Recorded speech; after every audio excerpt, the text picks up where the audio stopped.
Hi, thank you all for coming to listen to me today. A couple of decades ago, mankind developed the technology to travel through space, and that's how they landed on the moon. Over the decades, however, many have come to this question: was the moon landing real, or was it a hoax?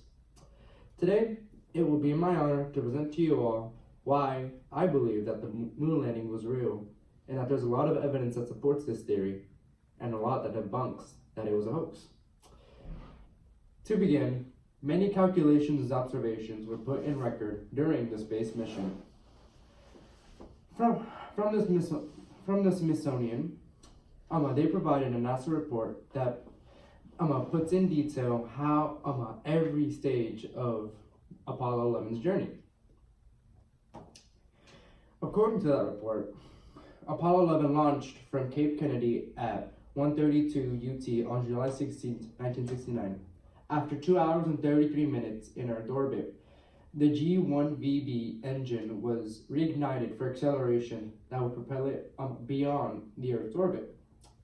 Based on this, I really doubt the moon landing would be a hoax if they had to put this much into detail. Next, a lot of calculations were made that day and prior to make sure that the moon landing was possible. Hillary Bruick from Business Insider gives into detail how many calculations were made. She says NASA recruited Katherine Johnson for the Apollo 11 mission because she worked out how Apollo 11 astronauts would get to the moon by calculating the spacecraft's trajectory. I really doubt NASA would stage this hoax or make the moon landing a hoax if they didn't hire her. They wouldn't have in the first place.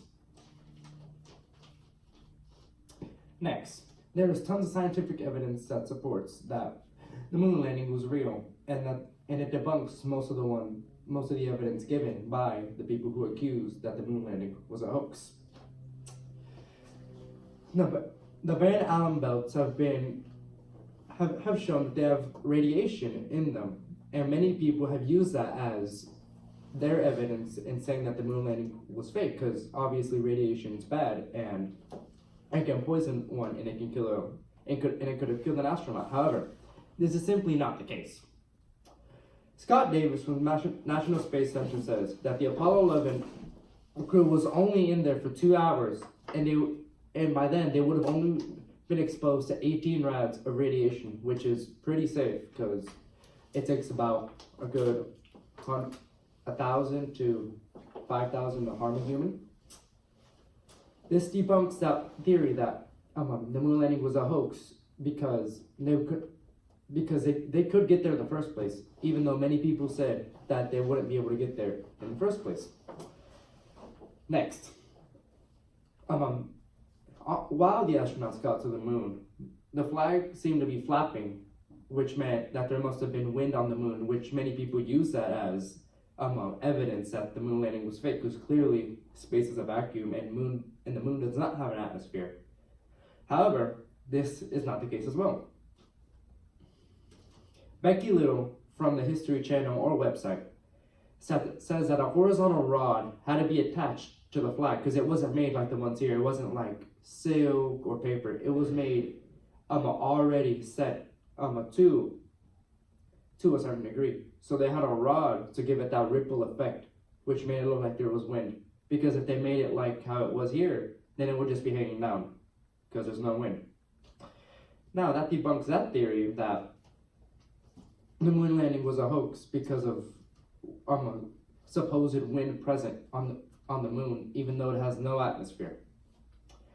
Finally, the moon landing got a lot of media attention during that day, and because of that, there might have been conspirators already during that day watching the moon landing, checking if there was any faults that could prove their theory right.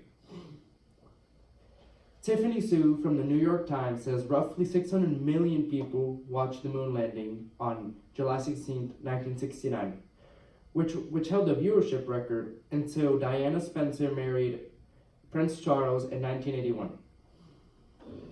This may seem, I'm going to emphasize how much that actually is. According to said statistics, That number is more than the populations of Germany, France, and the UK combined, and they are all considered as powerhouses of Europe even back then and today. In conclusion, the moon landing has to be real because of scientific evidence that debunks many hoax theories, calculations, observations made during that day, and statistics provided to support that the moon landing was real. Thank you all for coming to listen to me today. I really hope my speech can influence you on which side to take. Have a nice day.